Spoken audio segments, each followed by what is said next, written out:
While we try and navigate through this pandemic, there's a number of difficulties that come with it, one of which is co-parenting. That's why we spoke with licensed psychotherapist Christy Threlkill to learn more on how parents can get through this time. So there's probably a lot of difficulties that parents can face during the quarantine when it comes to co-parenting. So I was wondering what kind of difficulties you're seeing that people are facing and kind of how they can overcome those. Yeah, well, I mean, divorces and separations are difficult as they are, but when you throw a quarantine into the mix, it makes it even more difficult to try and get people on the same page as far as visitation, communication, sports camps that are coming up that are canceled. Are they going to get reimbursed? Do they then have to split the money? Which way? So there's a bunch of like little issues that are going on for sure, but they add up to bigger things. The number one issue that I'm seeing a lot of with many of my clients is the significant other being wrapped into the mix. So sometimes it can be used as I don't like his girlfriend, so I'm suddenly going to say that I don't think it's safe for him to see his girlfriend. Sometimes it's genuinely an issue where maybe it's not so safe to be going back and forth between different parents that have many significant others, or a significant other who is a doctor or a nurse or being exposed to COVID. So there are definitely some actual fears involved. And even if they're not exposed to COVID and they're being safe, it's still another person. So the trick to that is to be sure that you're actually like align where your fears really are coming from. Are you genuinely scared for your child's safety and health?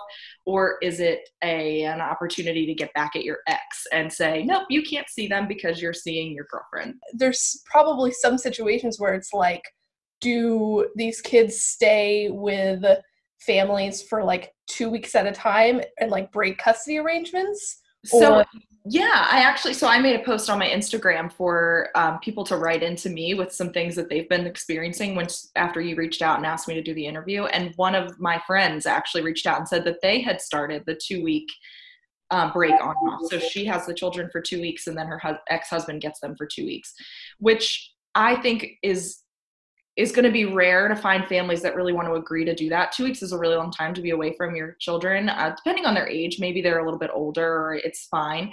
She did say that the first week flies by, the second week is almost excruciating, but they've kind of found it to be a little bit more, they feel safer with that way. It's almost like they're self-quarantining and bouncing back and forth each time.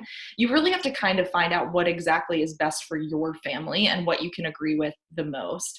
I do think if you're both working or one is working, if there's a ton of people being exposed in the environment, I do have a couple that I work with that, I work with just the husband now, but they actually called the pediatrician, and the pediatrician did a telehealth session with them to talk to both of them at the same time about things they should be agreeing to do together, ways to be safe, ways to keep it at bay as much as possible.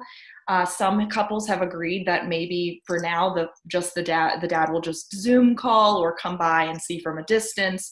But it really just depends on what your schedule is usually like and what you're both comfortable with. Unfortunately, a lot of these custody agreements are legal. And so you have to abide by what they say unless you're both in agreement.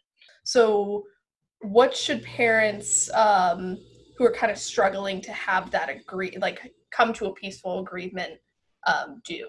First of all, keep your mouth shut around your children. Please don't talk bad about the parent, tell the child that daddy's being unsafe, so you can't see him today, or I can't believe I need to send you there when he's being unsafe, or, think you're being sneaky and talk in the kitchen about how unsafe mommy's being to your mom, or, so that it's that they are picking up on that no matter how sneaky you think you might be being. But this is a scary time for everyone, especially for children. So we really need to provide them with some stability and fake it until we make it, of acting like we are brave too and that they are safe no matter what, which obviously as parents, hopefully the goal from both parties, whether they like each other or not, is to keep the child with in the healthiest environment possible. So if you don't like it and it's not an agreement you love, but it's legally in paper, unfortunately, you're going to have to find a way to accept that. And that's really hard because we don't want to accept things that aren't the safest for our children. However, that's just kind of the way it is.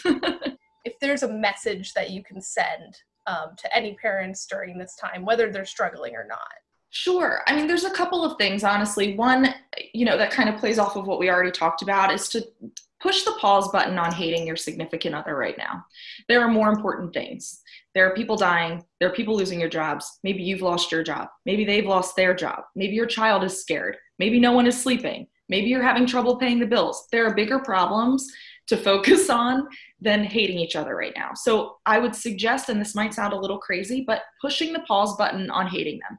Don't say, you know what, I'm going to forgive them for all that they've done. I'm going to let all my walls down and we'll be friends now. You don't need to do that.